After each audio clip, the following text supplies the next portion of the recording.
Hello, this is Tony Heller from RealClimateScience.com, setting the record straight about science.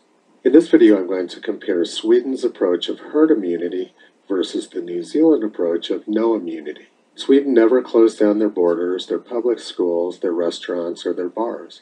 Their goal was to get the population to herd immunity as quickly as possible so that they could return to a normal life. It was just reported that their economy actually grew during the first quarter. It's likely that their economy turned down during the second quarter, but they're not suffering the devastation which occurred in countries which did lock down. The world's economy is largely global, and there's no way they could have avoided the fallout from the massive downturn in Europe and the United States. Sweden has been viciously attacked from all sides of the political spectrum.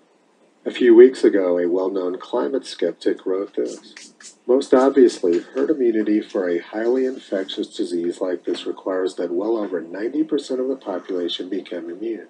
If no effective vaccine is available, that requires that greater than 90% of the population be infected.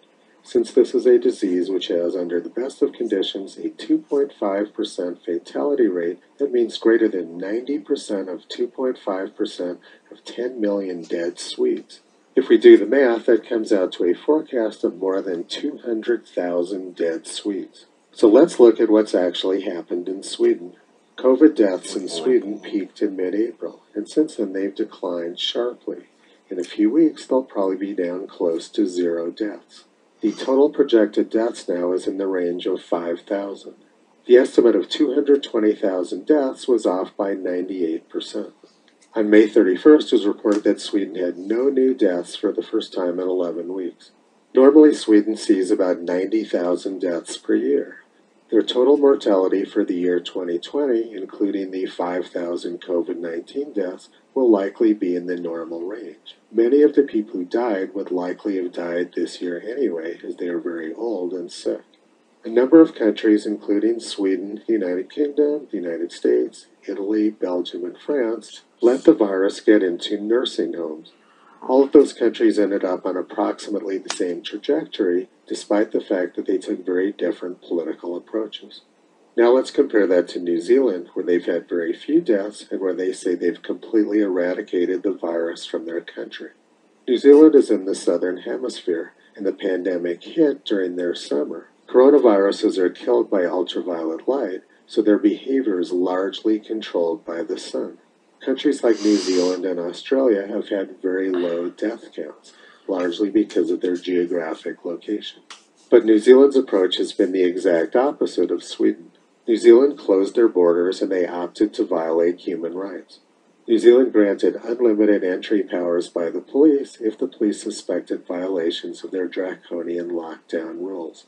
This is pretty incredible when you consider the fact that New Zealand is currently having massive anti-police protests. Their Prime Minister, who granted the police unlimited power in New Zealand, is encouraging people to protest against the police. Another spectacular case of Orwellian doublespeak. In a few weeks, Sweden will be having few, if any, deaths from COVID-19. Their borders are open, their schools are open, their universities are open, and they kept human rights intact. Sweden will be able to move forward normally. And equally as important, the population of Sweden will believe that they're safe. They will believe that they have herd immunity. The psychological aspects of dealing with a pandemic are just as important as the physical aspects. Compare this to New Zealand, which will have no immunity, and they'll have to keep their borders closed to 99% of the world for a very long time. There is no clear path for them to end their isolation. New Zealand's economy is heavily dependent on foreign tourism. I know lots of Americans who travel to New Zealand regularly, but they can't do that anymore. Their Prime Minister brags about the fact that they're not currently having any deaths, but Sweden will likely be at that same point in just a few weeks. My trip to Australia just got cancelled because Australia has a similar policy of keeping their borders closed. This idea that you can hide from the world is not based on science or rational thinking. By closing their borders, New Zealand is not only preventing their population from becoming immune to COVID-19, but they're also preventing them from becoming immune to any new emerging flu strains. History shows us that isolated populations are at greater risk from viral epidemics. A good example is what happened to Native Americans after Europeans showed up. They were decimated by flu and smallpox. I wanted to go to Australia, but perhaps I'll take my summer trip to Sweden instead. I like countries which base their policies around actual science, rather than fear and mass hysteria. Visit Toto on the web at realclimatescience.com. He's been pulling back the curtain on junk science and propaganda for a long time. Link will be below. It's 12 o'clock noon, 10th of June, 2020. Marty Wallen from Millennial, Michigan. That's Tony Heller reporting.